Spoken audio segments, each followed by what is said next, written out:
At the end of the road lies Machu Picchu, the lost city of the Incas.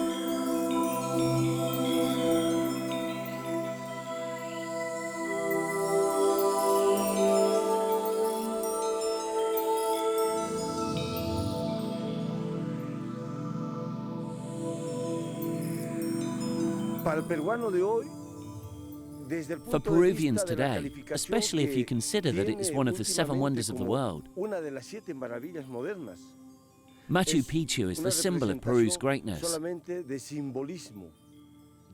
But for the Peruvians of the Andes, for the people of the Sierra, it represents Inca spiritually, which is still alive today. I have great respect for my ancestors because they were wonderful architects, wonderful engineers. They were very accomplished in all the sciences. And Machu Picchu is proof that these people existed and that they developed all of their talents. And they did it whilst respecting nature.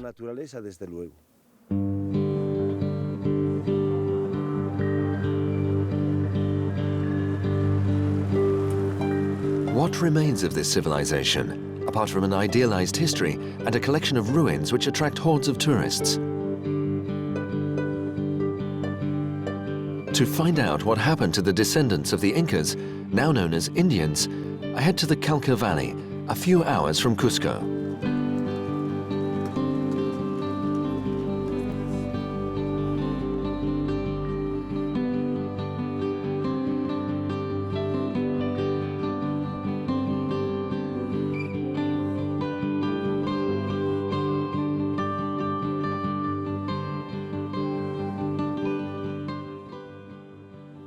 People call us Indians. It's a term of contempt. They say Indian with an expression of disgust. That's what they call us. That's how Peruvians generally treat us. Our president, too. There should only be one kind of Peruvian. We'd like to live in harmony, and we'd like people not to insult us.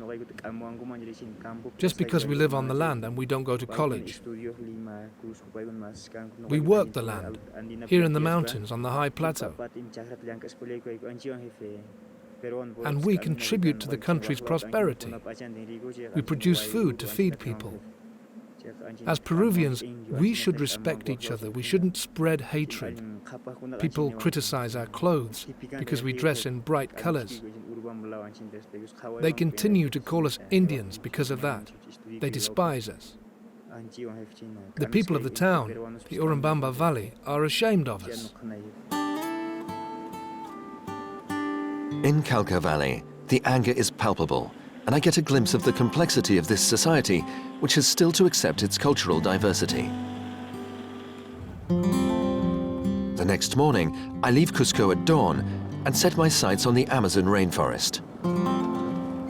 10 hours of dirt road and a drop in altitude of 3,000 meters lie ahead as I set off to meet more of Peru's indigenous population.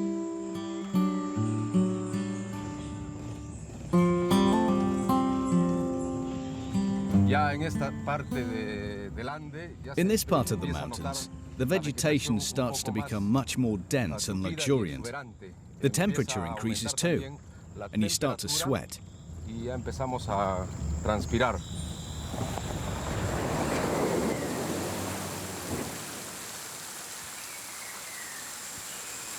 The dirt road drops down into the selva, the Peruvian jungle, where the Incas took refuge after the Spanish conquest.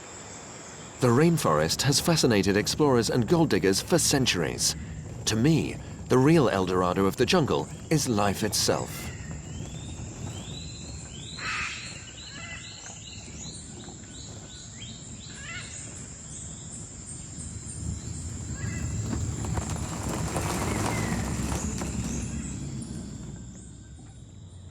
For drivers using this kind of road, the most worrying thing is the rivers. When the water levels rise, there's one river which scares everyone, the Rio Carbon. We'll get there in about 2 or 3 hours from now.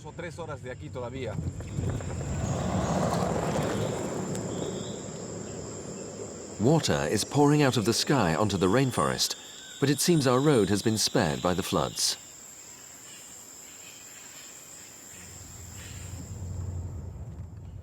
Sometimes there's water everywhere. But today, there's just that bit we have to cross.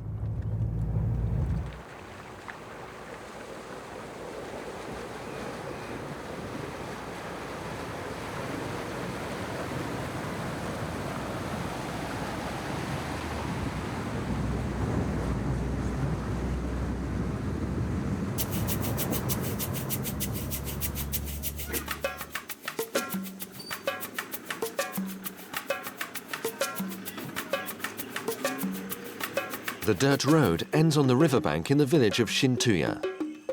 It's home to the Americari Indians, one of many groups of people in the region. The Americari are at a crossroads. On one side lies the road and modern civilization. On the other lies the Manu National Park.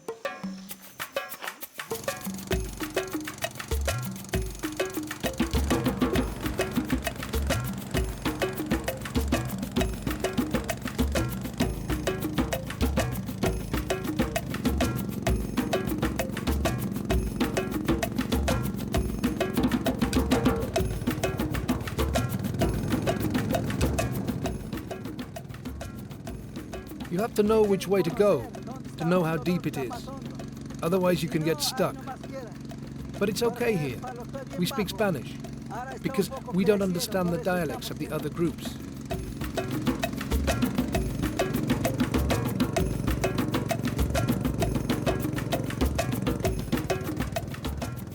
We Machiguengas speak our own language. But with the Piros, we have to speak to each other in Spanish. Conversamos. En cambio, Machiguenga sí, conversamos así. Pero Piro no entendemos sino castellano, conversamos así. Language is the only difference there is between us. Otherwise, we're just the same. Pero no hay diferencia, son iguales. We have the same blood, the same bodies, but we don't speak the same language. La diferencia de hablar.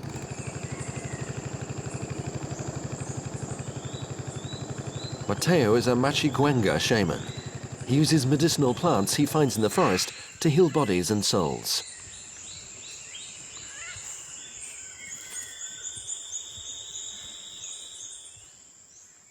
This one is called acosasha. We use it when children have little spots on their skin. We use it against allergies. This plant is used to treat children who wet the bed. We rub their belly button with the flower. The leaves are used in shamanic ceremonies. The shaman shakes the leaves like this. When he takes ayahuasca, the shaman calls up magical visions by shaking the leaves like this. That's how we call up the energies.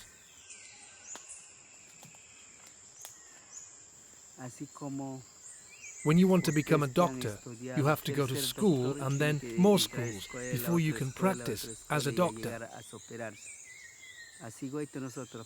Some people think you can learn everything from our community, but it's not true.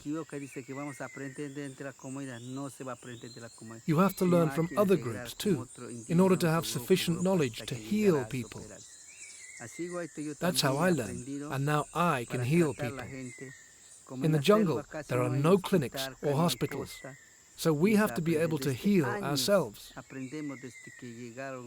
We've always done it, long before we were civilized. But our children no longer want to learn these things. I think it's because civilization has polluted us.